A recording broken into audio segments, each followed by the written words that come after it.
Frangela, you've also commented on your podcast that I save stuff up just to set you off, just so I don't have to work on Fridays. And that's not necessarily true, unless you want to hear what Marjorie Taylor Greene said about Stacey Abrams. She's the biggest hypocrite of them all. Obesity. Stacey Abrams has a real issue with obesity, and obesity is one of the top risk factors that for hospitalization and death. If anyone should be wearing 3 or 4 masks, it should be Stacey Abrams. No, she did not. No, she did. Oh, no, she didn't. Oh, no, she didn't. Let me tell you something. First of all, before we meet with her, I want her to take off that 16 dead rat weave thing that she got going on so we can have a conversation with a human.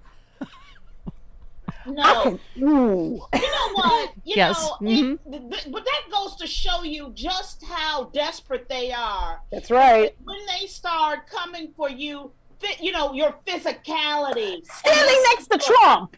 Standing next to Trump. A man who Ringling Brothers makes his suit jackets. I'm just saying.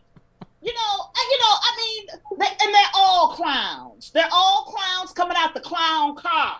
Yeah. Yeah, it's like a Mean Girls burn book. Like, all of them, right? It's just, okay. I don't. I just can't with her. If she's not busy chasing children to yell at them, she's, insulting people in ridiculous ways. I mean, they're just ridiculous. And they'll say anything to distract us all from their criminality and their sedition. Yeah. And that's all that is. I mean, I love that we had the chairman of the DNC on who keeps calling them out, saying they are the party of fear, fascism, and fraud. And that's not hyperbole. When they are running strictly on this big lie, they're supporting insurrectionists. They're trying to scare people, whether it's about, don't say gay or don't make Jaden feel bad about, we have to, we can't make anybody feel bad about anything that's happened to any black person ever. I mean, it's amazing that we've decided our kids are such snowflakes, right? Yeah. Yeah. Well, we didn't decide our kids are snowflakes. There's a segment of white America, white supremacist America, who decided that they don't want to deal with history and they don't want to have a conversation with their children. Those people, because this is not all of white America. And That's right. You know what? And I'm getting sick and tired of assuming that these really loud, small minority of voices are my friends, because these aren't my friends. These aren't the people I know. Yeah. No, what they are, this is Pol Pot. Understand that what they are saying is we'd like to start at year 0. We'd like to make up a new history, a history that we get to decide what did and didn't happen, and a new present. They started with the present and telling us it wasn't what it is. Yeah.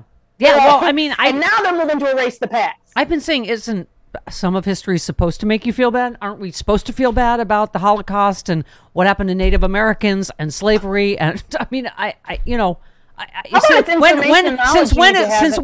since when is history not supposed to make anyone feel bad about anything? I'm confused. I just don't think feelings. I look at this and I'm like, you're supposed to learn things. You're supposed to know things, and like, Here's the thing about it, and this is my issue about it. The information isn't there for you to make you feel bad. Anything. Right. It is there for you to learn from. It is so that we don't repeat the same thing. That's called wisdom, learning from the past. Yeah, I don't like fractions. I find them extremely depressing because I want a whole. Why I only get a portion? I want the whole. But we still teach it because you need to know that. Yeah. Yeah. Okay. Well, can I just say, I just pulled this one story, though. Because I was saying all of these causes, for some reason, they all attract, like, all the right people find each other. Whether it's Canadian truckers or at the Capitol, there's the Confederate flag, there's the Nazi flag, there's the Trump flag. Like, it's... And I was just this one insurrectionist, Capitol riot attendee, said he lost his friends, his fiance, his job. He still doesn't regret it. Like, I don't... That's not even a cult. Right? That's just, you're so committed to being right or something. I don't... Paul Davis said his life fell apart after he attended the Stop the Steal rally at the Capitol a year ago. He's an attorney from Frisco, Texas. He lost his job, his fiance, and his friends.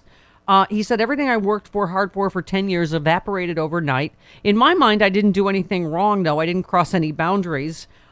He stands by his belief that there was widespread fraud in the election.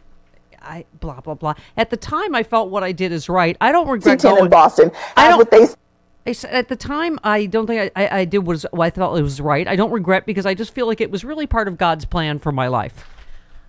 I don't know how to help these people. I don't. Well, he's right. It was part of God's plan for him to lose his fiancée job and life. Yeah, that was. I mean, they were low priority items for God that day, I'm sure. But God gets to their to-do list.